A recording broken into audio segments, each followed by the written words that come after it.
This is the Jason Walker Show. Two-time National Sports Media Association Montana Sportscaster of the Year and three-time loser, the Jason Walker Show. The best local and statewide sports coverage, featuring the biggest guests from Montana. Flint Rasmussen joining us here on the Jason Walker Show. He's freaking exhausting, too. You used to dance a lot more. Yeah, I know, lady. I'm 51 years old now. The NAI Hall of Famer Mike Van Diest joining us here, Jason Walker Show. And is it just a deal where quarterbacks have to be good golfers? Well, that's all they have time for. They don't work out. They don't lift weights. They don't do anything else. They might as well go get on the golf course and at least have some fun. And from across the country, Doug Gottlieb, our guest here on the Jason Walker Show. End of the day, remember, it's your show. It's got your name on it. Howie Mandel, our guest here. Jason Walker, deal or no deal? The Jason Walker Show, broadcasting from the Major Mortgage Man Cave. Here's Jason Walker. Hey, what up? Happy Monday. Jason Walker Show, presented by Capital Collision Center. Montana state law says it's your vehicle. It is your choice where you have it repaired. Choose Capital Collision Center. What are you doing over there? Oh, okay. You got audio, though, so okay. Ryan Fetherston's in studio. He's going to join us in the next segment to talk about rivalries. So this will be fun. We are also presented by Capital Collision Center, as I said, and coming up today in the Major Mortgage Man Cave, Featherston's going to be here. We're going to talk to Guy Almquist as well, your auto contest performance of the week, and a lot more still to come because it's Monday and we're ready to go. We'll give you a recap of the weekend. Most of you know what happened. We'll talk Cats and Grizz. I was really close on both of my predictions, so I've had a decent year on predictions, and I enjoy it, especially scores. But we'll talk about those coming up. You want to, you can tweet us at JWalkerSports. Our phone number is 406-209-1267. All right, let's get right into things. Congratulations to the Montanans in the NFR. We'll run down that in a second. And let's see, what else is I going to hit on here first up? If you go to the thing. Oh, opening segment of the Jason Walker Show, brought to you by our great friends at Montana Custom Log Homes. Montana Custom Log Homes, family-owned and operated, veteran-owned, and also woman-owned. Milled, handcrafted timber frame divisions, project management services. They'll stack your logs. All your builder has to do is finish it out. They will also travel to the build site, and they our largest home to date, 30,000 square foot under roof. That's pretty big. So appreciate Montana Custom Log Homes for bringing us the show. Let's see. Okay, so great weekend. I was in Billings. I got to watch MSUB Rocky basketball doubleheader. Got to call it on SWX, and it was so fun. It was really good basketball as well. And Rocky got the sweep, actually, and on the road at Alterowitz, which is a fun gym. I hadn't been in that gym since 1994, and it was my first sporting event I saw at MSUB. I saw Steve Warner in concert back in 1994. At Alterowitz Gym, yes, the country singer. So there you go. The Cats get the win on the road. I don't think anybody's really surprised that they won. I think they're more surprised that they won how they did, 42-19. But that is the first time that a team scored more than 3 touchdowns or more than 2 touchdowns against that Bobcat defense. And we'll see if Chase Benson and Ty Okada are back for the semifinal game. First semifinal game in Bozeman since 1984. And the Cats with a pretty good chance to go back to the championship for the first time since '84. We'll talk to Alex Eshelman on Wednesday about that. Grizz, a tough one, losing Cam Humphrey, losing Sammy Akem. Injuries are a part of football. And if you follow me on Twitter, you saw, and we'll talk to Ryan Fetherston about this, you overcome and adapt. Injuries and officials. That was what the story of the game was from Grizz Media and Grizz fan on the Twitter on Friday night was, well, if Cam doesn't get hurt and the refs don't call a game, then the Grizz win. So we'll talk about that. By the way, I picked James Madison to win that game 21-10, and it was very close. Was it 29-6? 28-6. Is that what? Okay. And then I picked the Cats to win 34-17. And I was really good at sitting there at 35-19 with 2 minutes to go, and then Isaiah Fonse decides to bust one for 42 yards and ruin my close prediction, but the kid deserved it, and he crossed 1,000 yards. By the way, that's one of our nominees for Auto Concepts Performance of the Week. How about Brian Buschini? We'll talk about him. He's going to join us on Wednesday as well, the FCS Punter of the Year, and now he's in the transfer portal. Looks like he's going to head to Nebraska, but we'll talk to him on Wednesday, the Grizz punter. Great basketball in high school over the weekend. I did mention the MSUB and Rocky games on Saturday, and it was really cool because they honored Lisa Parker with a game ball. Mick Durham, Bill Drykosen, and the connection, of course, we all know Bruce Parker, Lisa, his wife. Bruce passed away on July 2nd. And he got his start at Eastern, which is now MSUB. His last job was at Rocky as the athletics director. So it was full circle, and it was a beautiful moment. It was also Bruce's birthday on Saturday. He would have been 65. So happy birthday up there to the big man, and talked to Lisa. Kids had some tacos. They couldn't do the Mountain Dew, but Ryan and Brett had a Taco Bell for their dad on his birthday. But it was a great one. We're going to talk to Ryan Fetherston coming up. Real quick, though, your Montana Rodeo Roundup brought to you by Mark Laro Photography. What a great NFR. And it wrapped up on Saturday night with some champions. Montanans in the mix. Parker Bredding, Haven Medjid, and Chase Brooks all finished second in the average. They each pocketed about $57,000, which is really cool for the Montana connections. They did really, really well.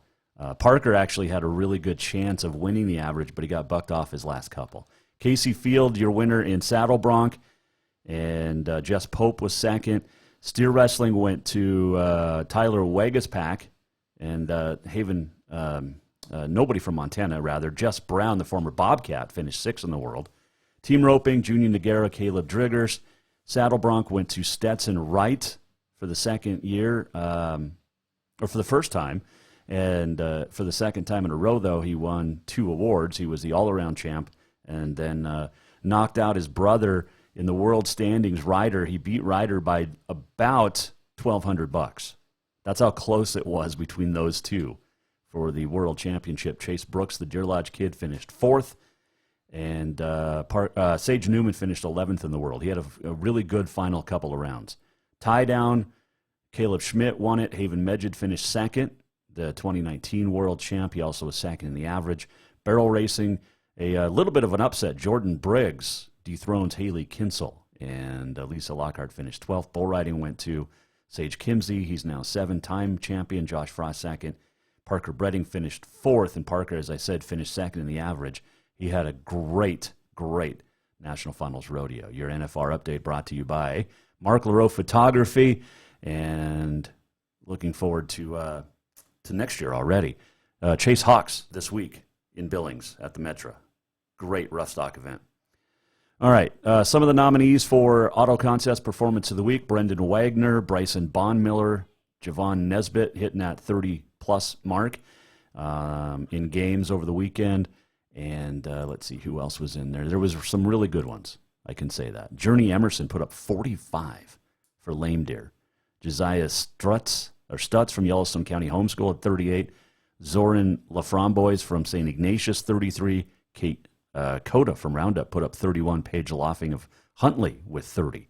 So some good basketball. We'll get to some more nominations coming up, and we'll take a quick break, because when we do, we'll get to Guy Almquist. Should we do that first? Can you hang out? You can hang out. Okay, let's get to Guy Almquist first. Because he had, they opened up the season in the Double-A. And, well, you could put an Auto Concepts Performance of the Week nominee to Braden Cook. He had 26 to lead the way for a win for the Bruins in Game 1. But joining us now on the Mike Miller State Farm Hotline, the head coach of the boys, Guy Almquist. All right, Coach, congratulations picking up that first win of the year. How nerve-wracking is that first game every season? You know, it is. I think it is for coaches and players alike, and I'm sure for parents. and we haven't played in a scenario where there's a home team with home crowd and for some time. So the juices were flowing for sure, and I think what you saw was a little bit of uneven basketball based on some of those nerves that are out there, and the fact that we just haven't practiced very much. So we shouldn't be surprised that it was a little wild to start. You mentioned the atmosphere. I know the kids obviously loved it, but how cool was it as a coach to have parents back in the stands? Yeah, it was good. It was good because you just know that makes the experience better for the kids, and that's what it's all about. And so that was nice. I mean, it was just it was interesting. In pregame introductions, the kids, I had to look at them and say, "It's okay. Go shake the hands of the officials and their coach." And it was all kind of new, kind of funny to laugh at. But it just tells you where we've been here for this last year and a half or so. But yeah, I'm happy that those that want to come watch and support our youth are able to do that. It means a lot to them. Guy Almquist, Capital Boys coach, our guest here, Mike Miller, State Farm Hotline. Braden Cook, huge game, 26 points. You knew that was going to happen. But a guy that we hadn't talked about yet, maybe, but in Jacob Curry, and watching practices, how good this kid can be, but he definitely helped out in a very close game. Yeah, Jacob is just a very solid player, a very solid person. He, I thought last year he might contribute a little bit more in the scoring column, but I think it was just new to him, and it took a while. And then last year at the state tournament, he really stood out to me. He was kind of our sixth man, and he did a lot of great things defensively, handling the ball. He's having an extra ball handler for us, and I know he can shoot it. And so to see him kind of step up in that fourth quarter, and, we had him. We switched him onto Gallatin's best scorer, and he held him scoreless for a 10-minute stretch. And that was huge, too, and that doesn't show up in the stat sheet. So he did a great job stepping up as a senior leader should. What do you look for coming out of that game as you head into Friday night before we specifically talk about West? But, football coaches are always, they always say our biggest growth is from game 1 to game 2. Basketball can say the same thing, too. So what things are you going to work on in practice this week? There is no shortage based on that game, that's for sure. I mean, I think from a positive angle, obviously you're glad to win. 1-0 is better than 0-1. And we did enough things to win the game. We had some good stretches, but a couple things we need to do a lot better job. We need to take care of the ball. We traditionally are an excellent passing team and take care of the basketball, and we had 9 assists and 24 turnovers. That is not exactly the type of ratio you're looking for as the season progresses. So that will definitely be number one in practice this week. And then, we were even on the glass 31-31. We gave up 13 offensive rebounds. And so when you factor in 13 offensive rebounds, given your opponent 24 turnovers, that is a lot of extra possessions and will be hard to have much success if that continues. So we're going to focus on the very, very basic things this week, which I think we'll finally have a little bit of time to do. It's been a race to get to that first game. We try to be prepared for everything. Now we can maybe slow down and let's just get better at the fundamentals of basketball, and I'm looking forward to that. You get West at home this week. You get Senior at home this week. They both each got a big win. Let's talk about West first. A couple of guys that stand out: Sam Phillips, Cooper Tyson. But that's a pretty good team there for Billings West, and it's like they just have great athletes that play a lot of different sports, and they're a pretty good basketball team too. Yeah, they're a factory, no doubt about it. Their head coach is a good friend of mine, Kelly Dara, and so I know they're going to be well prepared. And they've got a lot of. They're not a big basketball team, but they're a very skilled basketball team, and they're going to spread the floor on us. Look to beat us off the dribble. Penetrate and kick, and that's the type of basketball they play, and they're very hard to guard. They're very good at it. So we're going to have to mix up our defenses and be really solid and keep the ball in front of us. And they're going to get after us a little bit defensively too. So especially if they've seen film from Friday. So we know that, they got to a 2-0 start. They beat Big Sky on the road. I know how good Big Sky is. So we know we've got a big task on our hands Friday night. Well, and they definitely are a very good basketball team traveling. But when you look at then Senior as well coming to town, They knock off Hellgate, which may be a surprise, but Senior's playing really good basketball to start the season, it seems like, too. They're ready to go. Yeah, Senior went on the road, beat Sentinel and Hellgate. That's a pretty good start. They've got a lot of seniors playing for them. A lot of guys that have been in the program for a while. Good size, and these are two very good basketball teams. We've known that for a while. We're coming into a tough stretch with these two games, and then Bozeman the next Tuesday. We're going to know exactly where we stand for sure. Well, this is a really good non-conference schedule for you guys, and it's going to test you early, and that's probably a really good thing before you start conference play against a pretty good Hellgate team in January. It's critical. We didn't get that opportunity last year. We just had to start rolling, and right. I'm glad we have the opportunity. And our rotations aren't set. We've got some competition for a few spots, not just starting spots, but we've got some competition for those roles on the bench. So that's I can honestly say as a coach from a substitution pattern, I was struggling a little bit on Friday night. So those are some of the things we're going to figure out: who gets that confidence and who makes an impact, whether it be defensively, rebounding, handling the ball, scoring. We need more guys to do all of the above going forward. So this non-conference schedule is crucial to see who steps up. All right. You went on the road first game of the year, and you dealt with the crowd there, but what's it going to be like at the Bears Den with fans in the stands that first game Friday night? Yeah, I'm super excited. I hope people really come out and support us. I think we've got a fun team to watch. They're good kids. They're going to work hard. So, yeah, we just haven't had that in some time. So, again, I'm sure there'll still be some jitters with that, that we haven't had to deal with for a while. And so our preparation this week is key so we can go into this game confident that we've put the work in and hopefully enjoy what to be a good home court advantage.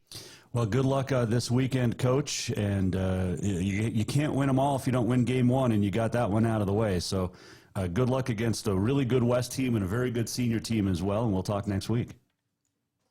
Awesome. Always appreciate the time, Jason. That is Guy Almquist joining us on the Mike Miller State Farm Hotline. Tough games coming up this week for West and Senior against Capital. Quick break. We're coming back. We're going to talk rivalries and the such because, well, both of us are getting blown up on the Twitter this week. Ryan Fetherston sitting in studio. We'll talk Cats, Grizz, and more coming up next. Hang on. New vehicles keep coming, and Capital Collision Center keeps earning certifications to repair them. They're Helena's newest GM-certified facility. No matter the make or year, they repair your car to manufacturer's standards and requirements, maintaining its safety and value. Montana state law says it's your vehicle, and it's your choice where you have it repaired. Choose Capital Collision Center, certified in GM, Subaru, and Nissan, and Helena's only shop certified in Honda, Acura, and Ford. When you value safety, go to Capital Collision Center on Euclid. Have you thought about buying a home and just don't know where to begin? Well, when it comes to one of the most important purchases one can make, we understand it can be frustrating and confusing, but it doesn't have to be. Let the Major Mortgage team help you with all your mortgage needs. Major Mortgage means major service, and we would love the opportunity to help you today. Give J.R. McFadden, NMLS number 1246357, a call today at 406-465-1918, or you can visit him at 2001 11th Avenue, Building A, Suite 3 in Helena. Major Mortgage is a division of AMCAP Mortgage, NMLS number 129122, equal housing lender. Who doesn't love being number one? When your team's dominating the standings, or your favorite band rocks the charts at number one, it feels good, right? Kind of like how it feels when you have auto insurance with State Farm. Because making you feel like number one is an honor your local State Farm agent takes seriously. Through the good times and not so good, your State Farm agent's proud to be here to help life go right. Call State Farm agent Mike Miller in Helena today. Strength, beauty, grit, superior craftsmanship. Our homes have it all. At Montana Custom Log Homes, if you can dream it, we can build it. With 3 divisions and over 50 years experience, we've got you covered.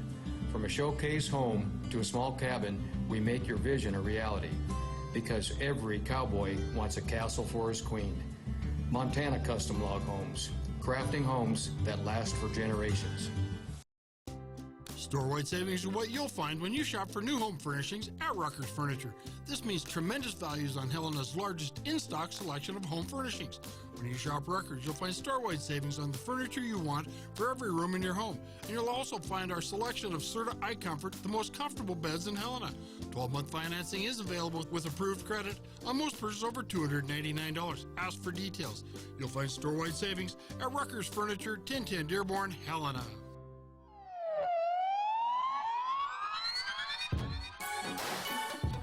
Welcome back to the Jason Walker Show.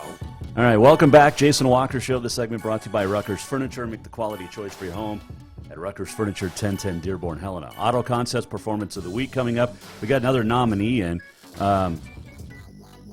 Carson DeRozier, now 107 in his high school career at Capital. Picked up his 100th victory in Butte at the Jim Street duels over the weekend. So that's awesome. And he's also won a national champ this summer. I think the kid's going to win his third. He's not going to be a four-timer. He's going to be a three-timer, though. That's how good he is at 138. So, all right. We'll do your Auto Contest Performance of the Week on this day in history and much more.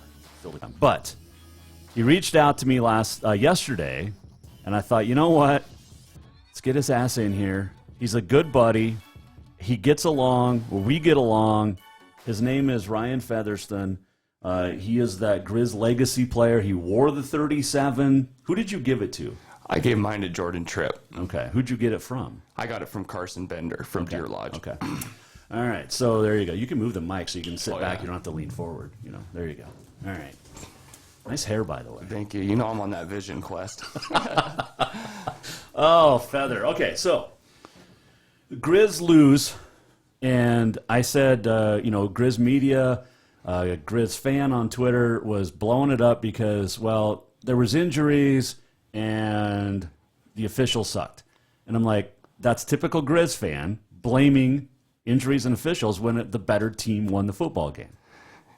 And it's like even any team that loses, you've seen teams that, try to find some way to, validate the loss or anything like that. And I think more for me, it was one call that was the momentum changer in that whole situation because it just led to more excitement for James Madison. Okay. But yeah, it sucks. I was salty all Friday night. I don't doubt that because you are a true Grizz. Now, and I know every fan base can do this. Bobcat fans the exact same way. I get it. But I will throw this at you before we dive into everything else. The Cats lost their number one starting quarterback, in quotes, 2 weeks ago, right? He entered the transfer, last week, entered the transfer portal 2 weeks ago, I guess. They had injuries, Chase Benson, Ty Okada, during the game. They overcame and adapted. Why couldn't the Grizz? And that's I think what every program's trying to do is you're trying to fill the next guy's void. So when someone does go down, I think that's where you recruit how good of a team or how good of a run, especially in the playoffs with this bracket. When you're playing 2014 playoffs, luckily you get that first bye, and that's where we had a lot of our success when we were young is we could sub dudes out where you didn't have to worry about injuries. And if a guy did go down, because when we played James Madison my redshirt freshman year, Sean Lebsock blows his ankle out in the middle of the game. So our backup middle linebacker, they rotated two of them in, and those dudes had only played probably 10, 15 snaps a game every game from there on out. And then all of a sudden their time came, and he actually had a big third down stop and then caused a fumble on fourth down that we ended up recovering right before half, which was huge in that game. Sure. Yeah. And look, I know Cam's a better quarterback. He's the best quarterback on that roster, and I was surprised Chris Brown didn't play. He did. He played in the first half. He just looked so timid when he was playing the game. And then they brought in Patterson the second half. And I really think it was what they were trying to do is just spark something. Offensively, we were stalling out. We couldn't. I think third down, you'd have to look back. But I think we were 3 for 16. Okay. And so, and you can blame the refs, whatever, but if you can't convert on third down, that means your offense is coming off the field and your defense is on that much longer. Sure. And you saw James Madison's dudes. If you're going to be on the field for 40 minutes against them, you better hope you're up way more than you are down. Right, so. Yeah. Ryan Fetherston sitting here in studio with us in the Major Mortgage Man Cave. And with that, their offense wasn't great all year. No. Everybody knows this. Yeah. Didn't matter if it was Cam, didn't matter if it was Chris, didn't matter who was running the show.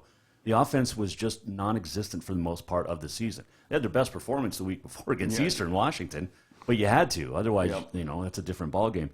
But I love that defense. I love that defense so much, and I talked very highly about it all year long. But they had no offense, and when you start on the road and you fall behind, it's going to be tough against good teams, and you saw that. Yeah, and like you just said too, it's like offensively, what was our identity? Like some weeks it was one guy, some weeks it wasn't.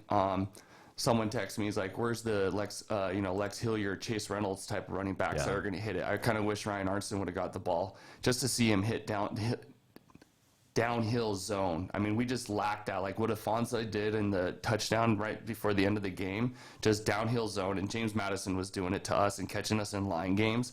And it's that little 3-4 yards sometimes then popped to 42 yards. Yeah. I felt like we were just kind of trying to stretch it outside the tackles way too much all year and instead of pounding it down someone's throat.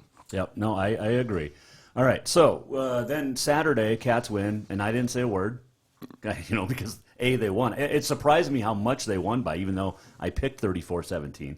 But you talk about another really good defense. Yep. I mean, as a Grizz, you even have to give credit to that Bobcat defense. Yeah, I know they played good. And I think Sam Houston State, like, when you're looking at these teams, when you're playing some of these Southern teams, like, do they really ever play 11 personnel, 12 personnel defenses? And then, in the Cats' favor, they were playing a team that loved to, stretch it to the outside and allow guys like Troy and your guys' D-line kind of go back. Number 44 was just basically pinning his ears back when they were up 35-7.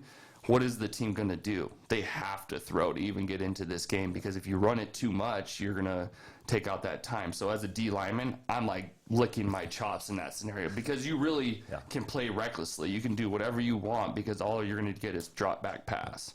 All right, so I took a beating on the Twitter Friday night, Saturday. You took a beating on the Twitter.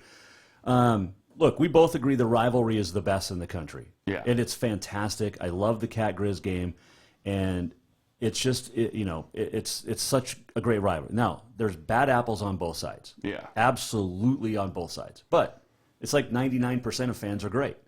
And this is why you and I can sit in the studio and you're not trying to kill me, or vice versa. I mean, I work out occasionally. Anyway, but people just don't get in. And a lot of it came up with, I said, you can't root for your rival. You just never root for your rival. And people are like, well, there's Montana kids. I don't care. Oregon's got kids, Oregon State. They don't win. Yep. Root for each other. Michigan State, you name it. Florida State. You go back to Auburn, Alabama. That's a great one in the Deep South. Auburn doesn't want Alabama to go win another national championship. And here's my biggest line was, do you think Bobby Houck wants the Cats to win a national championship? Hell no. Exactly. Hell no. So you can be a big fan of certain players, but you can't root for your rival, correct? Oh, 100%. And I think a lot of it, too, is I'll root for them. Like, okay, Alex Singleton and I, rivals. And I talk to Alex to this day. I didn't care for his success at all until he got to the NFL. Then I'll cheer for him. All right, good luck in the NFL and all that. But anytime he was playing the Grizz, I text him. I say, I hope you lose today. Well, yeah. I mean, I saw see some of these guys like when people, I guess when you're so invested into it with our state too. There's two ways. You train so hard, you do all your stuff. As a kid, you're growing up in it, and football was physical. And both, when I was living in Helena, you had Helena High and Helena Capital. I grew up in a really great high school rival. Did I ever want Capital to win a state championship? No. And so maybe I'm so ingrained in drinking in the juice that I believe in it, even to this day, outside of it being done with football. But I was trained so much by those guys to stay focused. Our goals were graduate, win a Big Sky title, beat state. I mean, it was drilled into our mind, our mindset 365 days out of the year. You train that hard to watch your rival win a national championship. Oh, it just makes me want to throw up.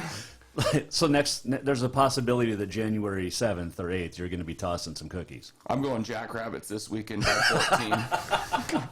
See, but that's good. Howard said you can root for your rival, but you can't. And like you said, even high school. Yeah. You don't think? I mean, CMR, GFH. That's another great one. I grew up my mom and dad are CMR Great Falls High, so I kind of was growing up in that, and then coming into high school.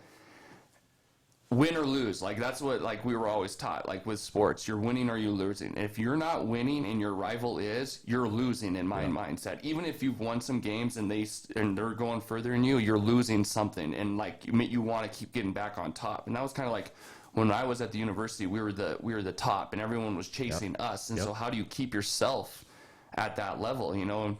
I love rivalries. Rivalries are, for us, it is like we need it too at the same time, because if imagine if this wasn't what it is, our state, it just takes a lot of pride in what we represent, the identity that we represent. Yep. Well, no, definitely. And, you played for Bobby. Yep. How many national titles did you lose? 2. Okay. We played at 2 nationals, lost, and then 3 semis. So my senior year, we lost to Sam Houston State 31-28. Okay. Yeah. All right.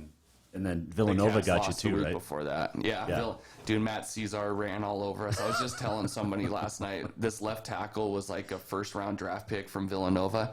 My first play out there, he got a hold of me and just pancaked me so hard. I was like, dang. He was 6'10", 310 pounds, and got a hold of me and drilled me. And then when I came back out there, I didn't let him touch me ever. I was like knocking his hands off. I was like trying to.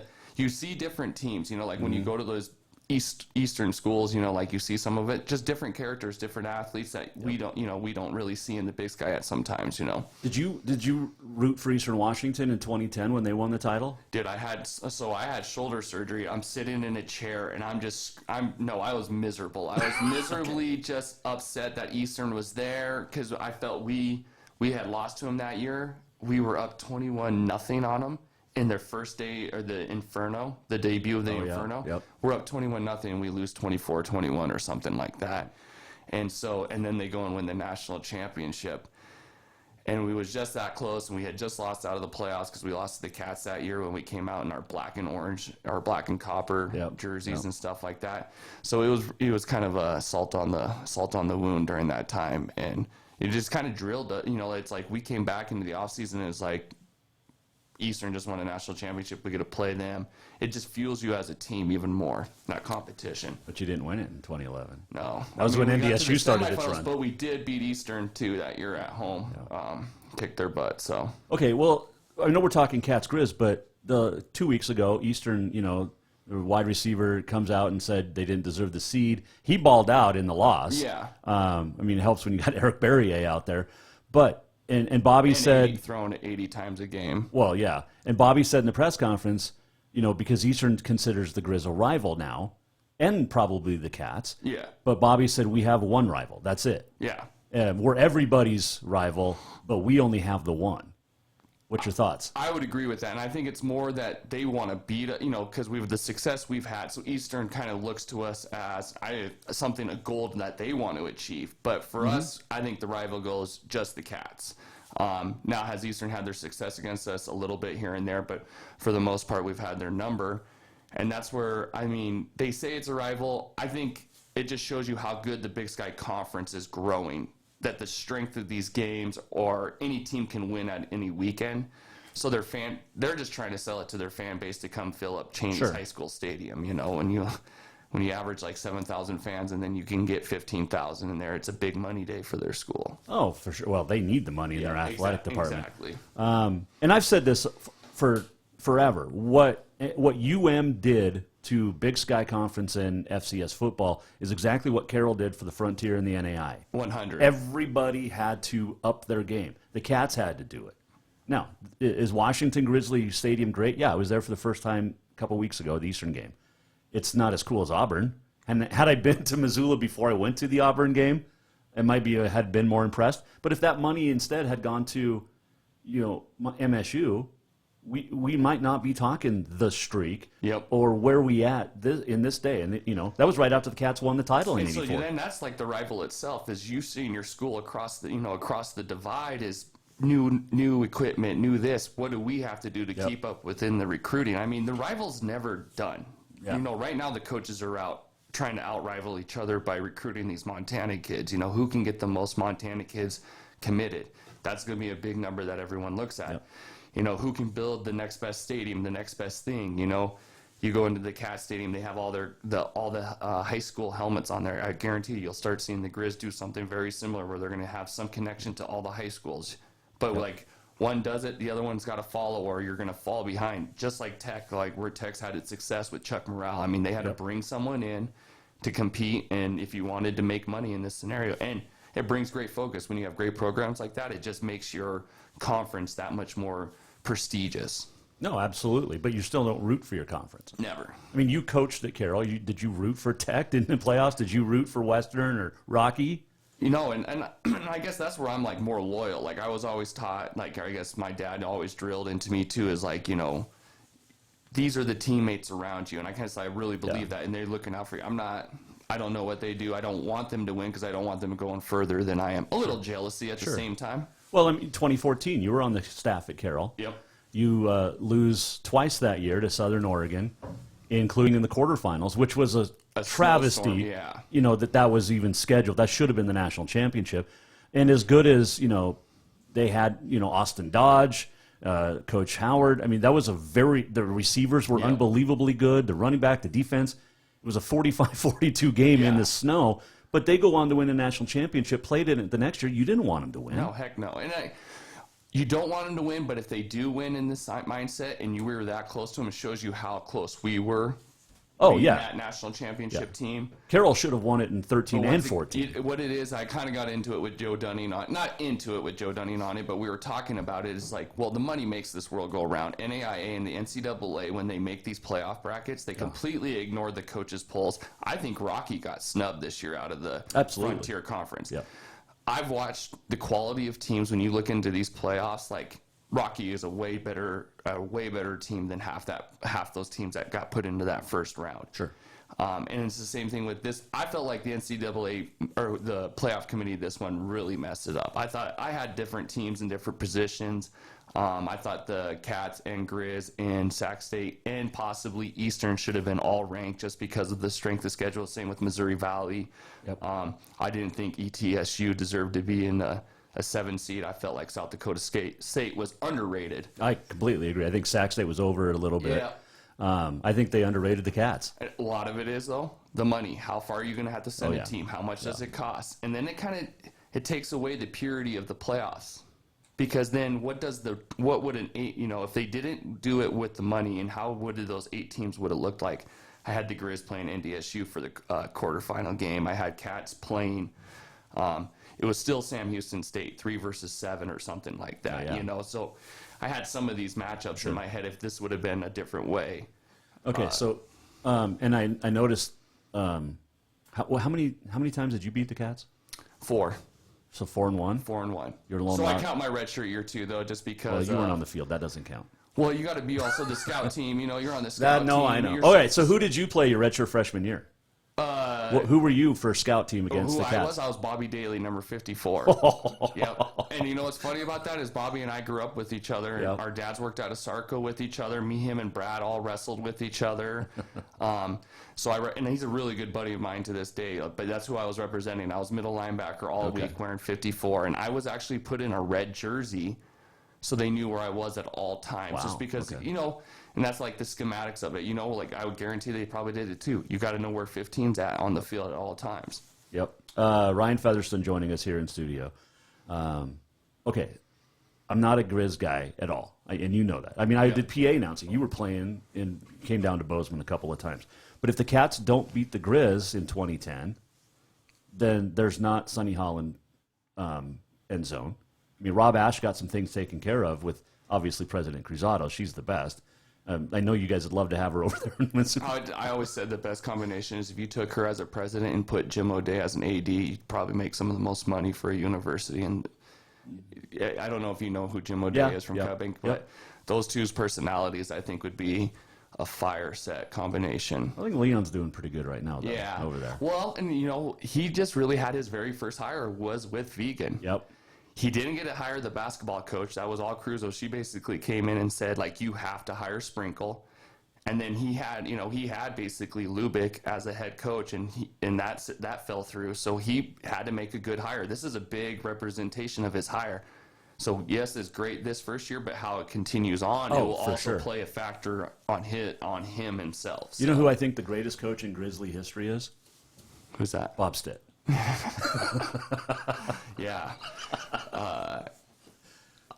No, I'd disagree with you a lot just because you would just look at the cat records with it. But yeah. Well, here's the interesting thing, Bobby. And that was a rough time for us because we lost Gregorak. Yeah. Well, yeah. Because Gregorak was Grizz, and then he went over to the Cats. Yep. And it was hard just because you had that much relationship with him, and then you see him go that direction.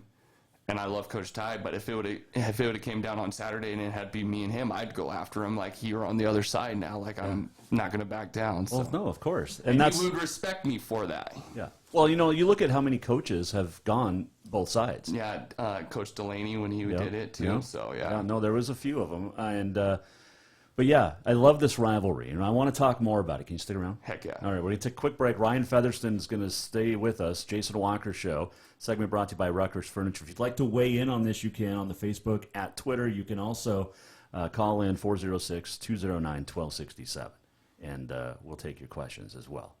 But this is the greatest rivalry. There's no question. Coming right back, Jason Walker Show. Hang on. Store-wide savings are what you'll find when you shop for new home furnishings at Rutgers Furniture. This means tremendous values on Helena's largest in-stock selection of home furnishings. When you shop Rutgers, you'll find store-wide savings on the furniture you want for every room in your home. And you'll also find our selection of Serta iComfort, the most comfortable beds in Helena. 12-month financing is available with approved credit on most purchases over $289. Ask for details. You'll find store-wide savings at Rutgers Furniture, 1010 Dearborn, Helena.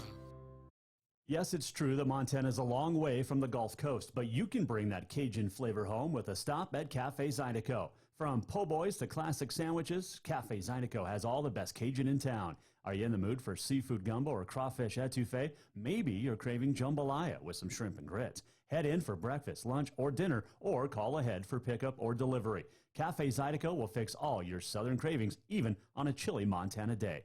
Cafe Zydeco is a proud sponsor of The Jason Walker Show. Do you love to look at photos of Montana, from animals to landscapes and more? Are you looking for a place to get your senior pictures or family portraits done? Are you a business owner looking to upgrade the decor in your offices? Well, look no further than Mark Laro Photography. Mark has been shooting beautiful photos all across the Treasure State, from rodeos to portraits, and would love to work with you. Visit marklarophotography.com to see many masterpieces of his work, then give him a call to schedule your own photo shoot. Or to purchase one of his fantastic pieces, stop by Spirit of the Big Sky Gallery on Custer in Helena. marklarophotography.com. Fall is officially here, and now is the perfect time to get your rig tuned up before the big hunt. That means a lift kit from Auto Concepts. An Auto Concepts lift kit will help take you places only the animals can go. And when you do get that big one, make sure you have help to get it home with a winch to pull it out. Or maybe you'll be a good friend and help pull someone out of the snowbank. Check out AutoConceptsHelena.com for more ideas. Auto Concepts, the auto enhancement professionals. Everyone knows about Dinners Done Right and the convenience of the cook and carry cuisines. It's so easy to just stop by and you have something for dinner that night. But there's also one more thing you need to know about. Dinners Done Right Grab and Go Salad Bar. Yes, I said salad bar. Always the freshest ingredients, along with a daily soup and nacho bar too. So the next time you are in a rush or you just want to eat healthy, stop by Dinners Done Right for the soup, salad, and nacho bar. For monthly menus and more info, it's dinnersdoneright.com.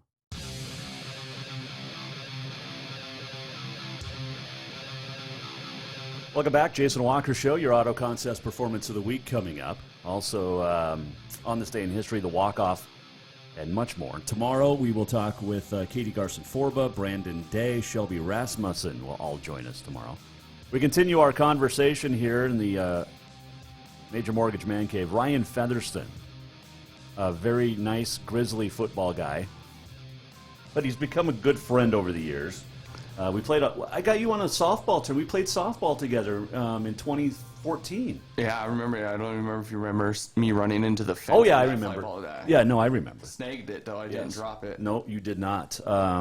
My brother actually was playing there too, and he hurt shoulder in that tournament. Yep. Our last game we played. Yep. Because we lost, and then we had to come back through the losers bracket. And we played like 6 games, didn't we? Like in in row? one day. Yeah. It My was awesome. hamstrings were ripped after that.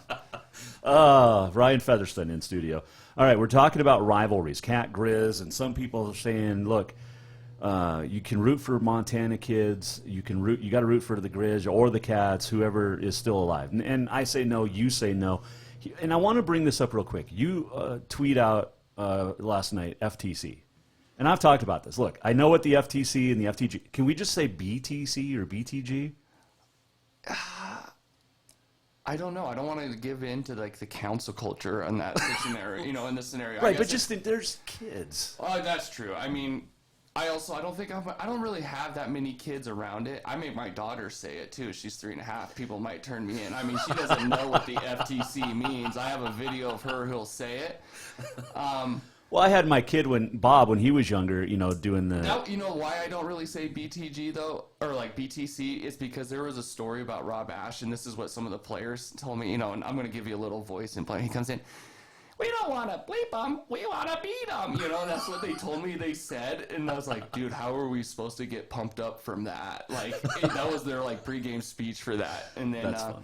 So I always laughed at that because when they told me that, in the summertime, so the Timmer brothers, one plays for the Grizz, 2 played for the Cats, the dad played for the Cats. Mm-hmm. I mean, you want to talk about a rival in the house. Ty, Cat Grizz Day, it is almost a fist fight between him and his brothers. Yeah. And I think that's what it is, like a brotherly love. Like, right. I love the kids from Montana, and I do wish them luck. Like, I hope them for the best, but I hope they lose right. at the same time. Like, I want them to have success, but not against us and not better than us. Right.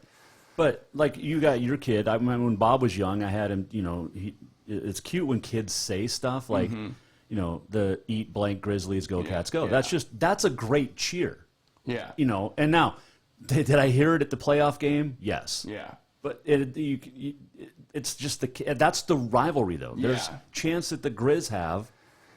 And as a kid, too, I guess when you see some of that kid culture, too, I guess maybe it's instead of saying it by me just saying the initials, I know I'm not saying it. Maybe that makes it a little bit better because I'm not initially saying the word, so I'm kind of censoring myself a little bit instead of spelling it out. But we all know what it represents. Oh, yeah. And Flint Rasmussen, who everybody loves, Flint, he asked a couple years ago if we could just stop with the FTC and FTG. Mm-hmm. Like, let's just calm it down a little bit. Yeah. Right? I get too worked up. I can't even be in public. I just, my blood pressure starts rising. And I think it's more just because, I want to, and I have buddies who are hitting me up nonstop, texting me, during stuff. And they, I have one buddy who will never text me until one day a year. And if that's when the Cats win, and and it's like, I don't want this message right now. And a lot of reasons a lot of people don't know this, too, is me and, 3 of our buddies. So it's me, Riley, Max, and, Nick, we have a bet we did 5 years ago, $1,000 bet between us 2. Okay. Whatever team wins the first national championship, so if the Cats win a national championship first, we have to pay them $1,000. If the Grizz win a national championship first, they pay us $1,000. So this bet it's continuously been running for 5 years, and I don't want to pay $1,000 to anybody for the Cats winning, because not only would the Cats win a national championship, I'm dishing out money for it too. Well, that's just dumb on your part. I mean, I'll take your $1,000. Just give it to me right now. Anyway, we're talking with Ryan Fetherston. So, for you playing in it, for me having been an announcer, now I didn't play in it. I wasn't in tune with it that much. But as an announcer, you become part of teams. Yeah. And and plus I grew up in Bozeman. I sat in the stands with my dad in '84 and watched them win a national championship on TV. Yeah. But went to games. Yeah. I was there in '85 when they beat Eastern Oregon. Yeah. 86-0. Yeah. I don't think you guys ever beat Eastern Oregon 86-0. Oh, I don't think Came close in 14 or 15 out there though. Yeah. It was like 59-7. Yeah, that was. That was a good game. But for people who have not attended. And plus, I went to school at MSU too. But people have not attended. People are just an average fan. They're not as involved in it. Yeah. And you don't bleed it as much. Right? They can say, yeah, I can root for Montana or Montana State, but that means you're not a true fan, then, are you? Yeah. Well, and then my question is like, who is your true team? So say, like, take an example for the NFL. Like, I'm a huge Raiders fan. I will never cheer for the Broncos or the Chiefs to win. Like, Patrick Mahomes is my enemy. Now, do I think Patrick Mahomes is a great quarterback? Would you put him on a fantasy team? I've never drafted Patrick Mahomes on a fantasy team, but I have taken Tyreek Hill just because of that. So I fantasy is different, but I've never taken him just because I don't think he's ever been available for me during that time. So that could be it too. I have him. He's my number 1 pick this year. I had the number 1 pick. That's what I remember you tweeting about and people responding. I took Christian McCaffrey in one league, and then in another league we do is like we are the same team, so we only draft rookies as they come in. So I was the first pick for that and took Najee Harris. But I couldn't. I mean, I'm a Cowboys fan. I'm not going to root for the Redskins. Or the Eagles. You know, like when the Eagles win the Super Bowl, how do you think Cowboy fans were? And I think, and that's the thing for us is we don't have pro football in the state of Montana. So it is cats and Grizz. Yeah, and it is. And the one thing that bothers me too is when people go, "I'm a neither fan." I'm, and they say Frontier. I love the Frontier Conference, but you can't. Then just don't tell me you're going to cheer for. You're not watching the game. Don't tell me you're not for either team. Right. You don't mean anything to me at this day, at that moment. So, like, people always tell me that. I'm like, okay, like if you had to choose, who would you choose? No, you're picking a team. You can't, and that's the other thing too is like for a long time, Great Falls was all cats, and for the most part, it still is. And you had that golden triangle up there. And what I love too is when every year the media comes out with, well, how many kids are from Montana on this roster, how many from this roster? Well, it's going to depend on when you win. Yeah. If the Cats, and you saw it the last decade when the Cats were winning. And Bob still wasn't really recruiting as much Montana kids. But even Ash had more Montana kids. Getting Hauk obviously back. Bobby is going to get Montana kids, but not unless he wins. Yep. I mean, he's only 6-4 all time against MSU. Yeah. Let's not forget that. Is he the longest though, coach, or did Ash have 9 games as a cat coach? 8 or 9. Yeah, I think Bobby has the most cat. Well, Don. Grizz. Oh, well, yeah. Don. I mean, old school. Don Reed. I guess more in the since 2000. But this was because he was. If the Cats had win, he'd be 5-5 this year. But now he's 6-4. It's not like he's dominated MSU. No, he was part of the. He was the head coach when the streak ended, right? No, Flugrad was in 2002. Oh yeah. Yeah, the streak. The 16. Yeah. And by the way, and this is where Grizz fan is also an idiot. 3-2 national championships. Okay, what's your thoughts when I say that? Because of your NAIA and your D2, and then the 84 one. Yeah. I mean, you can claim it. I don't claim. I might claim you have the one, but also I always tell people who has the most recent ones. Well, yeah, that's what typical Grizz fan because a lot of bandwagoners. Well, and we played it. I mean, I've lost. Well, yeah. To at 2004 when they lost to James Madison. I remember watching that as a kid, and then when we lost our 2 in the national championship like that too. So it'd be nice to have 5 on the wall, but we haven't. So yeah, no, just the 2. And then I say this. Who were they playing back then too? I guess that's what who was Montana State playing when they won those national championships? Like when they won in '84, I'll give it to them. When you beat La Tech, Louisiana Tech, and Rhode Island was good back then. Rhode Island, but everybody's changed in the last 30 years. The football conferences has changed. Yes. All of that's changed. Yes. So when you do look at national championships, what's Helena High's last state championship? 1932. Do you claim it? Well, the banner's not up. Yeah. Nobody knows what happened to the banner. I don't think you claim it. It was 1932. But I don't think back then, too, you didn't have a true state championship. It was just like the end of the teams finished out, and then you basically, the 2 undefeated. I think it was like Anaconda, and you know what I'm saying? I think you would be like 10-0, and then you... No, that was earlier days. I think they actually had a state championship in 32. But I will say this, because when I say 3-2, Grizz fan always comes back with, 72, 35 or whatever it is. 73. Don't take my asterisks away. The asterisk game of 2011 with the NCAA. Well, yeah, so you actually haven't won a Big Sky championship since 2009. Yeah. Okay. You got to take it away. Anyway, I have so much to go towards that. Like I think, but here's we self-sanctioned ourselves. The NCAA didn't even sanction us. Our president gave us our own sanctions, and he chose those things. We were going to get a way lesser punishment from the NCAA until our president. And this is a lot of people don't know too. He almost tried to cancel Grizz football for a season during all of this stuff. He was going to make like football not be involved. Like we were going to have a whole like season shut down or something. Helena High beat Billings Senior 12-6 in 1932 for Class A title. Libby beat Poplar for the Class B title. Those were the only two divisions. So it was only Class A and Class. So we've only won a Class A state title. We've never even won a Double A state title. Right. Yeah. Yeah. So do you claim Helena High have a state title? Yeah, absolutely. You won a state championship. True. Okay. It's not those kids' fault that more teams have started since then. True. Well, and I guess in the conferences have changed in the state of Montana. Oh, yeah. You know, as we've grown in the population. But here's what I say about the 73 to whatever. A lot of those wins came when the Grizz have always been at a higher division. Mm-hmm. You know, the Grizz were... Oh, you're saying in the rival, the 73 total wins. Right. Yeah. A lot of those happened in the, back in the day. And since they both became in the same division, it's pretty even. It's almost 500.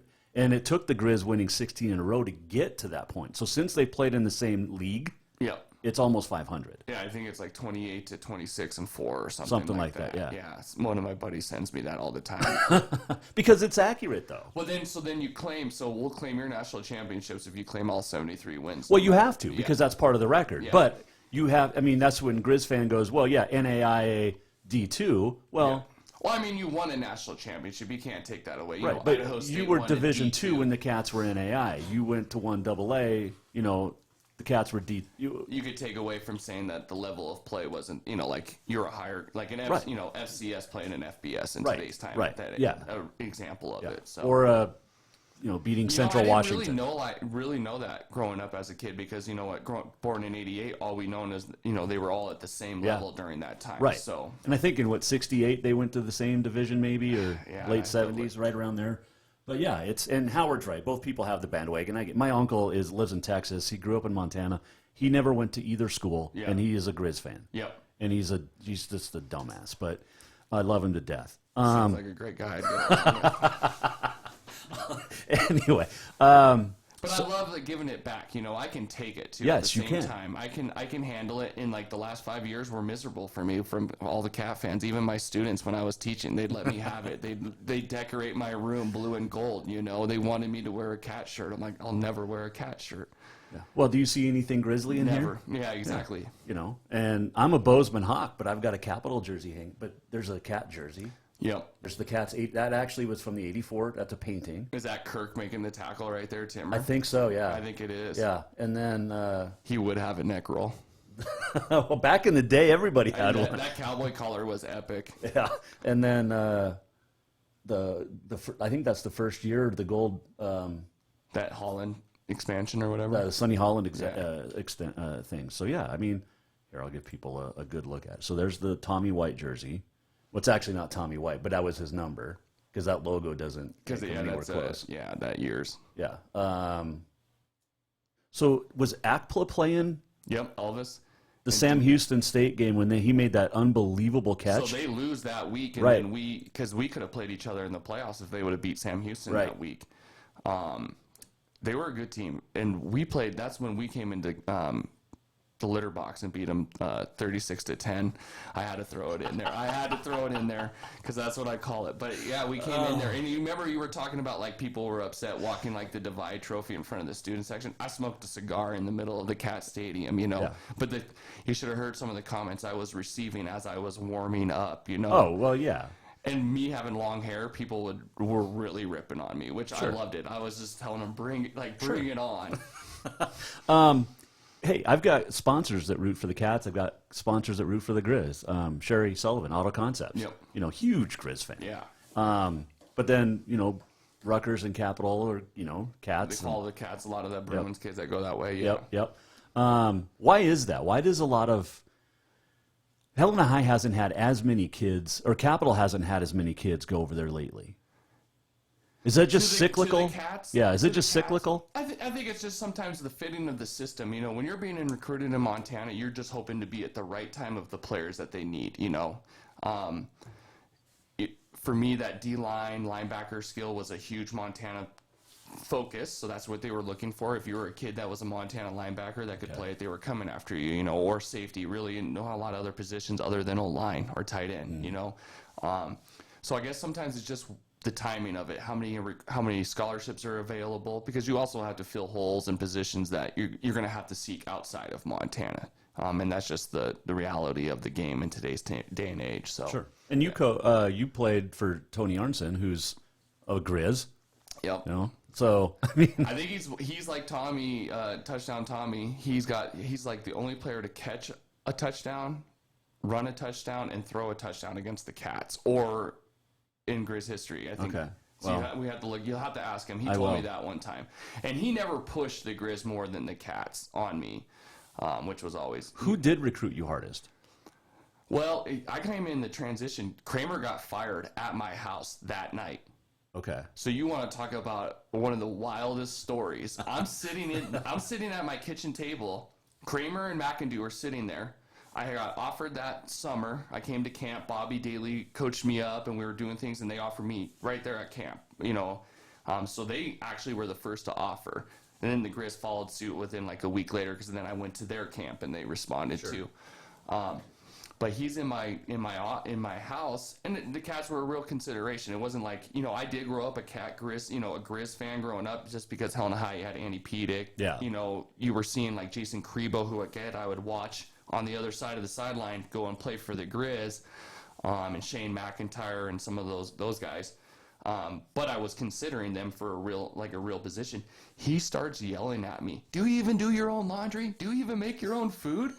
And I'm sitting here going, what? Like, Kramer saying this? Yeah, he's like freaking out on me, like just going off on me, and I'm like, my mom cooks, you know, like I don't know what's going on here, like what's like that's like how he opened up the conversation. It's like, hey coach, good to see you. Well, that's the day those kids got arrested and whatnot, and then literally the next morning he gets canned. Yep. And then he storms out of my house, like yelled at me for like 5 minutes, and then walked out of my house and to never be seen again. Wow. But he was great. Yeah. Coach Krames was awesome. I loved his energy. I loved everything about him. A lot of people don't know this too, is when my senior year, when we beat the Cats in there, we stayed in Livingston. Yeah. He had dinner with us. He ate dinner with us the whole time. So I don't know whether him and Coach Delaney just had a great relationship and that's why he was there. Yeah, they were on the same staff. Yeah. But it was kind of different, because the last time I had seen him, he was in my house screaming at me, and now he's on my side on a team that I wasn't for him, you know. Sure. Speaking of those, so when Bobby got rehired, I did an interview with him. I got him to say Bozeman. Bozeman State? No, I got him to say Bozeman, and I got him to say another one. He still wouldn't say Cats, or maybe it wasn't MSU, but because his daughter went to school there. Or was going to go to school there for grad school for nursing, or something. Yeah. So he was like, "Well, I kind of got to say it." Yeah. But you know, I was there. Okay, let me ask you, because I was there and saw it, and I want to get your opinion. Did he flip off the kids in the bus in front of the stadium this year? No. When you played. Oh, when we played. That was the story. And I saw it. I saw it firsthand. To be honest with you, I don't think I even saw it, because you know because you guys got drunked off. Yeah, and the coaches are like in the front too for the most part. So like during that time, but like the one funny thing is, like when we're coming into from Livingston and that side, the amount of snowballs that are drilling our buses as we're driving down, and the amount of middle fingers, it's like. Yeah, but you do the same thing in Missoula. Oh yeah, no doubt. Yeah. Like I don't have any ill will against any of those people, other than I can't wait to watch you cry about us beating you. You know, like. But like I'm sitting on my bus listening to music, you know, just focused, and then you know, snowballs are hitting the side of the bus. I look over and here's a dude mooning me and giving me the double fingers. My favorite one is because I got to travel my redshirt year to the Cat Grizz game, and that's when Croy Bierman chased down Dylan Green, or the Dylan Green receiver from Billings Senior, Derek Green, Derek Green, and we beat you guys there. Right when I got off the bus. Here's a guy from wearing a Bobcat jersey and going, you know, F the Grizz. Here comes a Grizz guy out of nowhere, tackles this guy, spears him, knocks the guy out. The other guy's buddies start beating up that guy, and I was like, guys, it's not even the start of the game, and these dudes are already fighting each other. Is this welcome now, to the rivalry moment? That's a little bit too farther, but that's also alcohol is being involved in that scenario, and they're not making great decisions. So. Is that why we'll never have a Cat Grizz game at night? Do you think? You think the safety-wise of it? Yeah, remember, I mean, well, you guys didn't play a night game against Capital, right? I thought we played one night game against, no, we did, my junior year, we played a semifinal game against Capital, but then we played a Friday night one my senior year, and it went to triple overtime. Because when my wife was a Capital student, they played at night, but then right after that, or when did they go to playing during the day? Remember, they used to play Saturdays up at Carroll during the day. I think it had to do with was Carroll even home on that Saturday or not, too. So that played a factor into the scheduling. Because, you know, sometimes you'd play Capital in the middle of the year, or sometimes you'd play them in the very last game of the year. So it kind of just depended on that and the AEDs and how that decision was made. I don't think there really was a rhyme or rhythm to it. They were cycling up through schedules throughout the whole time. But we did have a Cat Grizz game, I think in 2013 or 14 in Missoula at night. Remember, Bleskin was quarterback, threw like 5 picks? No. Yeah. Well, 13, there was a home game. Last year. Coach Delaney's last year. Well, so 13, the Cats were at home. Okay. Because that was my last game doing PA. You remember, in the Grizz came out in pure maroon. They had a white, the Montana logo.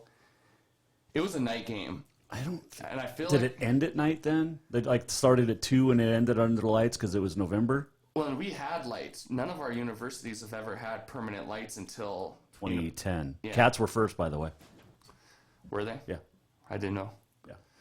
But we don't really play that many night games. No. But now with the amount of ESPN Pluses and the TV schedules that you're hiring, you have to have that. I'm almost certain they played at night. I don't think they did. It was Jordan Johnson's senior year then, because that had been Jordan Tripp's senior year too. So I was 2012. So it was like 2012 or 2014.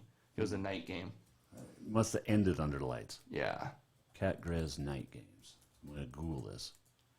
I don't think they have. Tanner Bleskin threw 5 picks. I just know that. He was a good player. Yeah, no, I love it, but I mean, I just want to. Did you have? Oh, you didn't play then. No, I was already graduated. How many hit picks did you have? 3 in my college career as a D lineman. Not bad. Not bad. One of them was a guy who was running a screen from Southern Utah, caught the ball, and I just pulled it from his hands. Sue, Bobcat fan. Yeah. Thinking 2014. I think it was. And Howard too. It had to have ended at night. I think it started at 2 o'clock. It had to, and then ended at like 5 o'clock. So it didn't start under the lights, but it ended in the lights, which is, especially with daylight savings and everything, now that plays a factor. Oh, for sure. And now you have the Root Sports contracts. Back then we didn't even have that. The only thing was local, ABC or whatever, KHTV. Oh, yeah. That was displaying it. Okay. You haven't heard this, and I'm shocked, but in 2018, I did a radio show.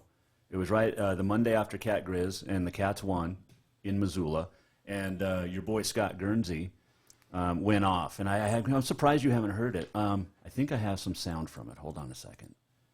Because he was whining and crying and just being... Here it is. Ready?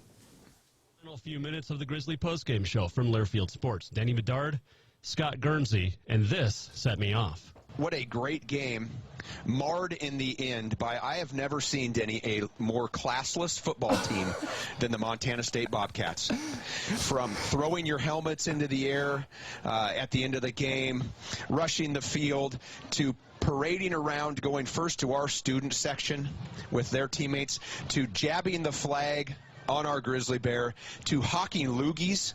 I saw 24 players spitting on the bear, dancing, kind of doing a horse paw on the dirt thing.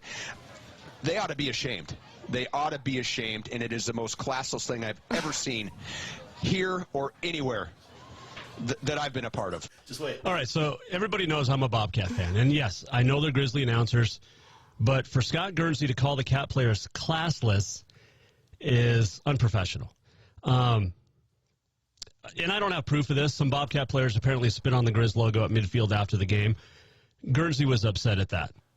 Once again, this is why Montana State's always going to be the little brothers, because they just don't know how to do it. I mean, don't spit. Don't act like a child and spit on the grizzly bear. I mean, really? You're going to do that? You won the game fair and square. You made some calls that I was kind of thinking you were crazy on, and they worked out for you, and good job. You won on the scoreboard. But I tell you what, man, if I'm a parent and I've got kids and I'm thinking, hey, am I going to go to Montana or Montana State? And you look and see the classlessness that Montana State had today. It's like, I want those coaches coaching my kids? I don't think so. That's Scott Grizz. He went real salty right there. My goodness. And I think it's just more like you're so...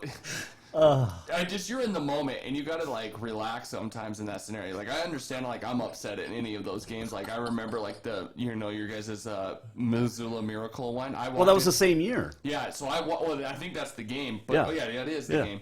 Well, I saw it. I was duck hunting, so I was listening to it on the radio the whole time, and we were having great success. And then I kind of lost service, and we were coming, and like, right when I walked upstairs, that fumble happened and everything. I went downstairs and I didn't talk to my wife and like didn't do anything for like 3 hours.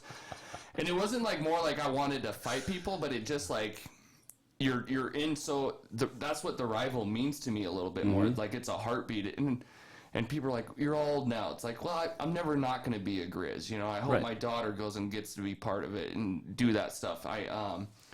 So when they lose, I take it. I take it. Like, but I don't think I can take losing better than other people can. Apparently. Because I'm going to give it to you, and I can handle it back. And, I mean, I guarantee there's times that we spit on it, flipped a fan off, or, You spit on the field all the time. Yeah, I mean, football players do this. I blow my nose all the time, whether it was not purposely on the cat, it was just to get my nose clear so I could breathe. But, and I loved it. I loved when fans would come, and we'd walk in. I was kind of telling you, when we'd warm up, and kids that I went to school with or I wrestled with against over the years, and they're at MSU, and they're Featherston, you make eye contact, and then they're giving you the double bird. I laugh, I smile, like I have nothing personal against that, but I can't wait to see you after the game when I've won, and I can just give you that. I'm going to kind of sly, hey, how are you doing?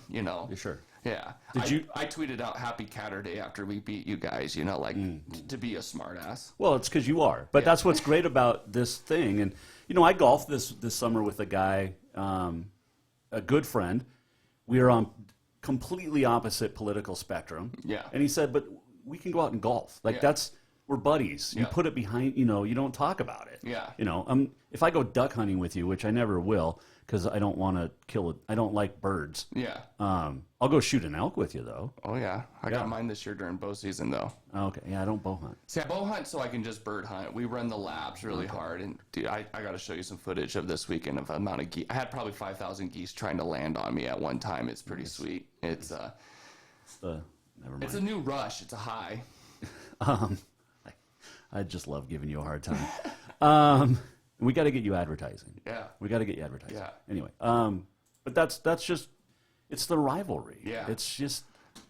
I love that. I hope you need to send me that clip so I can listen to that every morning. That's like fuel for me. I was like, I'm laughing. Like I can see how he's just saying it too now. Like how he's probably just fired up, ready to go. Well, what's great is I did some research right after that too, right before that show. He and by the way, that was the greatest timeout in the history of sports. Calling that timeout. And then we called the same play, but just flip it. I was like, oh my goodness. Yeah. And Chase Benson blew up some dude from Missoula and from the Grizz, and it was great. No, anyway, shook me to my core. Where was I going with this? I don't even remember. Oh, just Guernsey, like what? So he also said on that. He also was saying, and I should have just kept playing it, but he also said that. Or I did some research. He said something to the same effect, like in Idaho State. Yeah. Like he's just a hater. And you'll get that with people at times. Like I don't like losing, but I can lose. Like I can handle a loss. Yeah. And when the Cats win, I'll let people sit there and give it to me. Like I'll take it, but also at the same time I'm going to turn to them and not admit like I don't want them to win. Like I'll tell them straight up, and they can be mad about it or whatever, but I'm just, and then like they try to make me kind of feel guilty about it, like they're Montana kids. I'm like, no, I'm just so ingrained into and that's how I'm, that's just how I was trained to be, I guess. Like you win or they're, if you don't win, they're winning, and that's not good. Yeah. Well, plus you had Bobby Houck. Yeah. I mean, he was your I coach. only lost 9 college games or 8 college games, and 2 of them were national championships. So Well, second place is first loser. I know. That's my whole football career. So who'd you lose to in title games? Villanova and Richmond. Richmond. And you're giving Cats a hard time for who did they play back in their national championship games? Richmond? They were legit. Yeah. Sidbury got drafted by the Atlanta Falcons. Yes. They're not. They're decent in the so. CAA. They Villanova was a 5 seed, but they shouldn't have been a 5 seed. They had Mike London, who then got hired by Virginia Tech. There were some good guys. They scored a touchdown on me in the national championship. I'm a redshirt freshman. We're in Cub Tan, which is like man coverage. Safety over the top help. Toss the pitch to the running back. I'm running with the quarterback. They throw it up. I'm supposed to have safety help. No one there. I jump up. I'm this far from being like a hero, and the dude catches the touchdown over me for a touchdown in the national championship game. Oh, man. I know. It sucked. Yeah. But I can admit that. Like, I was that close, but I didn't have success. Sure. I failed. Okay, we got a couple of Facebook comments. Sue, it was Chase Benson that blew up the Grizzly blocker that allowed Tucker Yates and Grant Collins. Oh, yeah, Tucker Yates, a good wrestler from Colstrip. He forced the fumble. Collins recovered it, but it was Chase Benson that blew up the play. Yeah. And then Howard, how would you feel, Jason, if Grizz players spit on the trophy? Nobody spit on the trophy. They spit on the logo. The logo. Yeah. The trophy's ugly? No, well, I get it because I've seen the mountain range, the color itself. Sure. I like how the design is because it's a Bobcat and a Grizz on either side. It's heavier than hell. It's one of the heaviest pieces. I think it's the second heaviest trophy. Nevada and Reno's got a cannon that weighs like 3,000 pounds or something that you're definitely not picking up. But the trophy itself is like glorified. The winning team is going to get a hold of that. I don't think they're not spitting on that. They're spitting on the logo. Yeah, they're spitting on the logo. Yeah. The trophy means it. I was smoking a cigar on the logo, right, waving to people. See ya, and these are getting handed out to us too. That we're smoking cigars. But see, this is a typical Grizz fan. Howard being Grizz fan, it doesn't matter. They spit on the logo. Grizz, he just admitted he spits on stuff. Yeah. So I love you, Howard, but no. All right, so a couple other real quick things. We're going over, but that's okay. Where does Jace Lewis rank in the pantheon of all-time great Grizz linebackers? I think he's definitely a top 5 player, a top 5 linebacker. That says a lot. Yeah, I mean, we've had some guys I played with: Caleb McSurdy, Jason, Sean Lebsock. Great football players, and didn't have great. Some didn't go to the NFL, and some did. Brock Osweiler played with those guys too. But I love Jace's story. Brock Osweiler? Brock Coyle. Sorry. Oh. Brock Coyle. But Croc Osweiler. Yeah. Oh, yeah. Because he got the money and really, what do you do? Yeah. Brock Coyle's pretty good. He's playing golf for $75 million. Exactly. That's why I tell people, I'm like, who gets the only quarterback that was better than me in high school was Brock Osweiler as a sophomore, and he went to Arizona State, signed a $74 million contract with Houston, and never. And you're hunting ducks. And I'm hunting ducks. and talking to Jason Walker. Yeah, we are winning. Yeah. But no, I think his whole story from coming in, a quarterback like myself playing in high school, a linebacker, in Class B, Townsend, just right down the road, being from East Helena, now we're Class A and everything like that. I kind of love that, and now we can start kind of creating our identity with that. Yep. He worked hard for it. But then I was telling you, a lot of these young guys, you look at the history of Montana linebackers, they didn't get a lot of them start for 4 years. Nope. A lot of them are, for their first 2 years, are great substitutes. And that's where we had a lot of success is, can you get your good players off the field enough to keep them preserved when we get to the national championship, and you can catch them a break. And then when you do sub them out, that you're not losing anything. Caleb McSurdy, his first 2 years never started, but then his 2 years he started, he was an amazing linebacker. So that's that whole system of it. Dante was ahead of him. And then there was another, Josh Bush was ahead of Jace Lewis, Yep. He wasn't good enough as a freshman and sophomore to beat him out, but good enough to be on the field at times, do his special team things, which Bobby takes a lot of pride in special teams. Yep.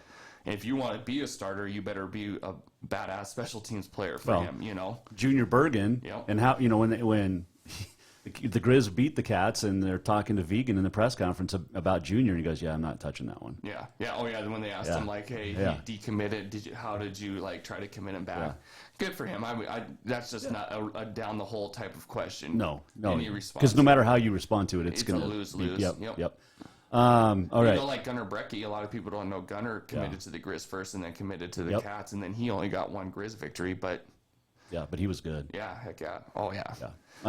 Hell in the Kids. I love watching Hell in the Kids though too. Well, yeah. I mean, it's just a great. It's awesome. All right. By the way, the Helena Sports Hall of Fame was released.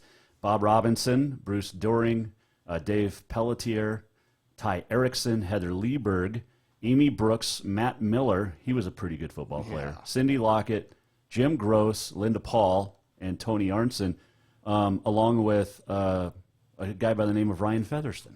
Congratulations. Thank you very much. Yeah.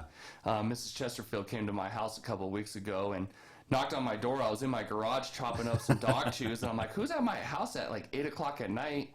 And she told me I was being inducted, and it was kind of a surreal moment, like growing up in East Helena, and I always told kids I was going to go play for the Grizz, and some of my buddies would make fun of me, or I was going to go play Division I football, in my mindset. And my dad believed in me and pushed me hard. So when I got that, it was kind of cool to keep the legacy of how hard we worked to get to that position, and nothing was handed to us. You got guys, and to be part of like Matt Miller and Ty Erickson and some of these legends of this surround. And to me, I call us title town. Helena, Montana is like a title town to me. The amount of winning we do in here and the amount of athletes we produce, it shows you what we can do or what we have around us. So you were pretty good in the javelin too. I didn't know that. Yeah, just tried. I was good. I took 6th. And there's these guys from Kalispell, Dan Ogden, who played for the Cats, was throwing it like 220. He was throwing like 196. All right. 2-time state wrestling champ. At 189 in heavyweight. 215. I wasn't heavyweight. It said heavyweight. I know. Kurt messed that up, which is surprisingly crazy, different. But by that year, that was the second year 215 weight class was created. Okay. So it was light heavyweight. So he's not far off. Okay, your playing weight was 230 in college. Where are you at now? I'm 210 now. Okay. Yeah. I was like 250. That was like, you fluctuate so much from the beginning of the season to the end of the season. You're trying to put on muscle mass, and all that stuff. But there's at times, 250, 260 in the summer, but you're not holding that the whole time. You're just using it to maintain. So by the time you're walking out of season, you're like 230. But I'm a string bean, man. I'm tall, skinny, and my metabolism burns so fast. So for me, I was almost eating 8,000 calories a day just to try to even keep up. Wow. Yeah. Go Cats. Saturday. Go Jackrabbits. See? Okay, who does Leon root for? Like Costello. He was out at South Dakota State. He's now the AD at MSU. Obviously, you're rooting for the Cats. Yeah, in this scenario, because his current job. Yeah. Yeah, you have to. Because you were in Conrad for a year, is that right? And then I went to Helena Capital and coached. Right. And then I'm coaching against my own high school, which, coaching against my own coaches at the same time, too, which then I'm invested. Kids kids can tell if you're not, invested in this scenario. Well, they call out your BS. Yeah, exactly. No, you cared about kids.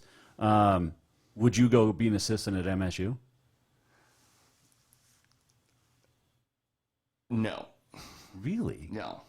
I don't think I could. Okay. I love Coach Ty and I respect him. It just hurt me a lot too. I don't think that opportunity would ever be granted to me either at the same time. Well, not now, but yeah. Had it come up, you couldn't have gone? I'd only go for a head coaching position if I had to go something like that. If I took a coaching graph and the Cats offered me a head coaching job, I'd probably consider it, just because you'd be in your own state and everything like that. So, are you going to get back into coaching? I want to get into coaching girls and stuff like that as my daughters grow up. I do. I had to take a break a little bit and focus on the family. Yeah. Yeah. Well, it's when you did 10 years of it, and you kind of put everything off to the side, and now I can focus on them. And she's 3.5, and we're in gymnastics and ballet and just having fun with it. And she's a firecracker. I already get her in her wrestling stance and getting her skis. I can't wait to see what she does. That's awesome. And it's. in today's day and age too, you're not trying to be a hard ass. My dad was a hard ass. I was pushing tires in the backyard, getting, stronger. Now you're trying to just keep that encouragement and keep them going and give them that confidence. And I think I do a great job cheerleading. I think you are a good cheerleader. Thank you. Yeah, Mike Van Dies even said so at practice one time, and not a good way. No, of course not. My favorite Feather moment when you were coaching and I was doing radio was who was the freaking great running back? Dustin Rinker. Rinker. Yeah. And I come to you like 5-6 games into the year, and I'm like, hey, what's up with Rinker? He hasn't broke off a 100-yard game. He's not been the same. You're like, dude got married in the off season. He's having sex now, so his legs aren't there. And I'm like, oh my God, I can't say this on the radio. No, now you can. I can now, yeah. Plus, that's what my theory was. Well, I think you might have been right. Anyway, hey, thanks for coming in. I appreciate it. Go Cats every day. I even told my kid when he kicked at Helena High, he was JV, but I said, look, if you go play in Missoula, you get a scholarship, I will root for you to make every field goal, every extra point, and hope you lose every game. That's fair. That's fair. Yeah. My buddies always tell me that my daughters are going to go to MSU and play for them, and I'm going to have to cheer for them. And you see like Brian Schween, who just heard his daughters over at the Cats. I think family trumps over that stuff at times too, though. Like, it has to. Definitely. If my daughters came there, I'd make them. Well, I don't think Shannon. Maeve, if she says "Go Cats," because there was a girl at her daycare trying to teach her to say "Go Cats," and she said it to me one time. I looked at her. I said, "Who taught you that?" Because it wasn't us, and and she told me the person. I said, "If you say "Go Cats" again," I said, "You know where the stairs are underneath the stairs?" I said, "That's where you'll sleep. That's where your bedroom will be." And I'm jokingly saying it to her, but at the same time, I mean it. Sure. Definitely. See, I didn't have it like in high school. It was Bozeman. We didn't have Gallatin. We didn't have Belgrade. It was Bozeman. Butte would have been the rivalry then. And I grew up in a great high school rival. Oh, and yeah. People hated you. And when I say hate, don't take it in the way of you hate them, but they hated me to play against me. I remember in crosstown wrestling, at packed stadium, and wrestling wasn't popular as it is now, but during crosstown, everyone showed up. Sure. And my sister had a Featherston shirt on her, and someone dumped a pop on her, purposely walked up and just poured it on her. Well, yeah, so you don't. It kind of went a little ways at times when people put forks in our yards at times too. Yeah. You get a little, but I never was going out, doing that. I just do my shit talking on the field as much as possible. Yeah, no, you did. I remember when my senior year, we beat them in triple overtime in the regular season. I scored all 4 touchdowns. I balled out. Our whole team balled out. I was on cloud 9. I mean, I just scored every run, rushing touchdown. I'm in the truck driving back into there, and people are giving, Capital people are giving me the birds back then. He'd tell me, boo and hey, all that. And I was like, I love it. It fuels you in a good way. Sure. Yeah. Sure. Yeah. Well, and you've got buddies over there. Oh, some of the best. Yeah. Matt Miller, Jared Hunt, Kyle Mahelish. Yeah. It's cool to see it from the other side too. So Can you talk like Mahelish? If you would coach, hey, what are you guys doing over here? You're not quite as good. I haven't been around him in a while. You're not quite as good as Fanny. Yeah, no, Fanny. Yeah. Fanny's the best at that. Oh, yeah. I could get on it. I got to stand by him for a couple of days, then I can pick it up quite easily. It's like going down south. You pick up the accent real quick. Yeah, like Brian Kelly did. It only took him less than 24 hours. Did you see that? That's so bad. I've been loving the attacking on him at LSU and all that stuff. Absolutely. Well, and I'm not a Notre Dame fan, so. No, and I think they got better by him leaving, too. That says a lot, because he helped change that culture again. It was not good for a while. No, it wasn't. Charlie Weiss was one of the worst hires that they've ever had in their entire life. Hey, he's another one sitting getting paid. He's got 3 job paychecks he's got, and he's not doing anything. I'm just so tired of seeing the old coaches continuously getting hired. I'm loving these new age coaches. I loved how the Arizona Cardinals went after Cliff Kingsbury, who was a 500 winning coach, but they knew what he could do. Lincoln Riley to USC completely blew my mind. I was like, wow, way to go out and win. That was that's how much winning means. Winning means money. Winning means more people in your school. When we were playing App State in the semifinal game, the servers at the university crashed from people were putting applications in. With Montana State hiring Choate, look how much he's changed them and how much money has been brought in because of that. Yep. Well, and like I said, it goes back to when Ash beat you guys. Yep. And he And then you get the stadium addition. You get the addition. You get everything. When you win, people are willing to. Well, and look at how everything to keep it going. I mean, there was some off the field issues over there in Missoula as well, but the enrollment. I mean, it was for a long time the Grizz were here, and now they're here in the Cats. Right? It's interesting. It's the statistics, as watching the history of like how that plays a factor in it, and great exposure for both teams this last weekend. Oh yeah. Well, to get out especially for the Grizz, the Cats weren't on TV. Yeah, yeah. Well, see, I have ESPN Plus. I do the Hulu. Well, a lot of people do, but but why aren't they on? It's the love for the Grizz. Well, how about that? You lost. Yeah. Well, I don't. They lost. I don't know 100%. I think I don't even know who deals with that. How it's ESPN has always had it's all kind of there. ESPN loved. I mean, they brought in lights for years for playoffs. Yeah. So I mean. But those ones we were seated higher, so it wasn't like we were outbidding anybody for the first round stuff. Like we were seated during those ones, so we were gonna have those ones. But yeah, the Friday night games on it, I think it's also a lot of it has to do with like the coast, like like everyone plays off that West Coast timeline. So if you get teams on that, it makes that Friday night timeline a little bit better for everything compared to doing it on the East Coast. Because it was like at 5:00. I mean. If the Missoula had been at home, it would have probably been a 7:00 game, don't you think? Yeah, like the week before with Easter. Yeah. All right. You guys have a nice stadium. You have the ugliest jerseys in the country. Maroon and silver. It's just a terrible color. I have nothing in my closet that has anything to do with, except for Helena High stuff because my kid. Well, I've been maroon and silver my whole life. Yeah. So now like at Helena High, I've been maroon, and this is the thing too. Maroon's not even Helena High's real color. It's like a cardinal. When Coach Arnson came in, it kind of turned to that maroon color. Yeah. Well, imagine that. Yeah, the Grizz run. See, and I love Arnson. I give him crap, but he's a Grizz. Yeah. Yeah, definitely. Kyle Sampson. He was a Grizz. But I like him. Would he beat Idaho Vandals that game when he came in as the triple option quarterback as a redshirt freshman? Yeah, I remember that game too. But now he's at Tech, and if I would have been at Carroll, I'm not cheering for Tech at the time. Heck no. Yeah. Oh. All right. But I want them to do well. I wish them well, but I don't want them to win at the same time. See, there you go. It's about rivalries. Yeah. Hey, you can come on anytime and talk rivals. I appreciate it. That's Ryan Fetherston. Stay here because I got to let you out. Well, you can stay. I got to do on this day in history. I better go get those kids taken care of. Well, I got my kids. She just got home. Give me 2 minutes. Oh, I will. Okay. Jeez, Ryan Fetherston. Grizz win 1 year out of 5, and he gets all. Hey, I'm back to normal.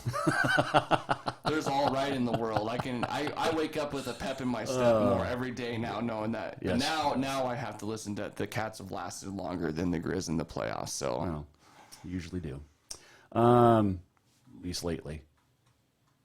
Yeah, that's 2 years in a row. The Grizz have lost out in the quarters, and the Cats go to the semis. Yeah. Just saying. All right. On this day in history. Oh, by the way, your auto contest performance of the week, Tommy Malott. 5 touchdowns. Yeah, that was catch, impressive. Throw, ran. Yeah, he was pretty good. On this day, brought to you by Mount Nutrition, 3222 Centennial Drive, December 13th. It is Violin Day. It is National Guard's birthday, Day of the Horse, and National Cocoa Day. This day, 1936, Green Bay Packers beat Boston Redskins 21-6. The Packers' 4th title. Redskins would then move to D.C. the next year. 1952, Dallas Texans' first game, or play their last game, rather. They lost to the Detroit Lions, 1-11. Jackie Robinson got traded to the Giants from the Dodgers on this date, 1956. He retired instead of going to... See? He didn't go to his rival. Yep. There you go. Just saying.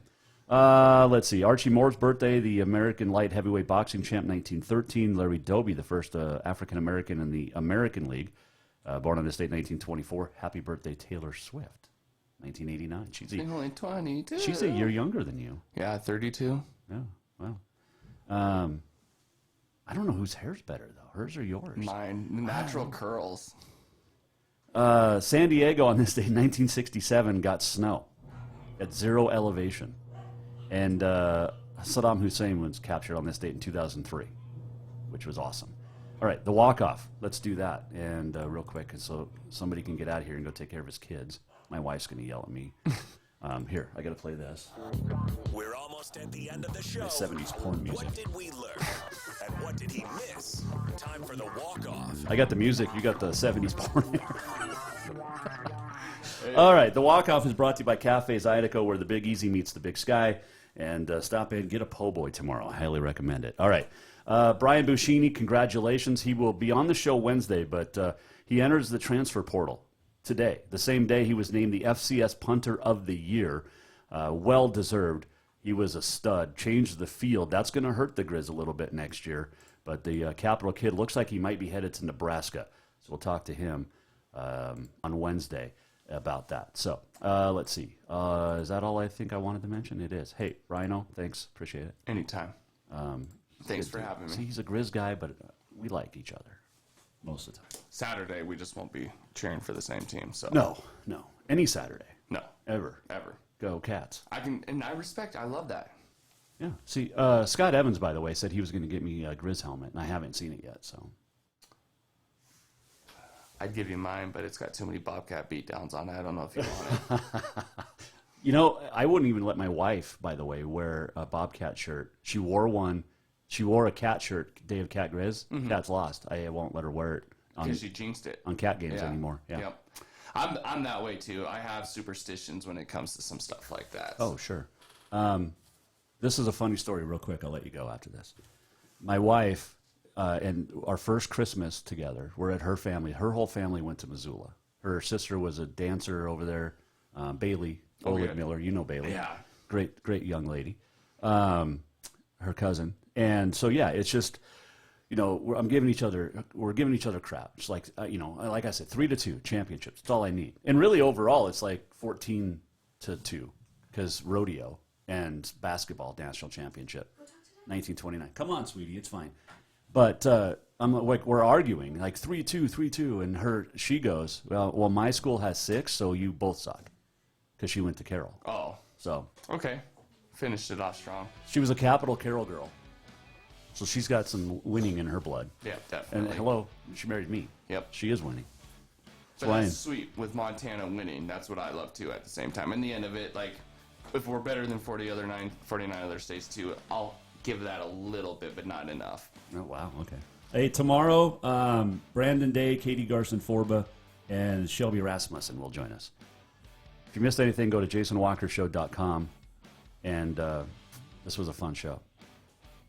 But we'll do it again tomorrow. 4 o'clock, Jason Walker Show. See you then. The Jason Walker Show is produced by the Jason Walker Media Company. Any reuse, rebroadcast, or retransmission without the express written consent of the Jason Walker Show is strictly prohibited. Just listen, watch, and enjoy.